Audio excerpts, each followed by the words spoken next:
আমার পানি সংগঠন ইসলামী ছাত্র আন্দোলনের পক্ষ থেকে আন্তরিক শুভেচ্ছা ও অভিনন্দন জানাচ্ছি।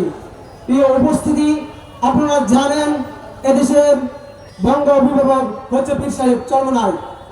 আমরা আমাদের বঙ্গ অভিভাবককে আগামী বাংলাদেশ গঠনের জন্য কাঁধে কাঁধ মিলিয়ে হাতে হাত রেখে একটি সোনার বাংলা করতে চাই, একটি স্বাধীন বাংলা করতে চাই, একটি ইসলামী বাংলা করতে চাই। এই জন্য আমাদেরকে প্রত্যেকটা কর্মীদেরকে মাঠে ময়দানে নিজের সর্বোচ্চ ত্যাগ, নিজের সর্বোচ্চ কুরবানি দিয়ে কাজ করতে হবে।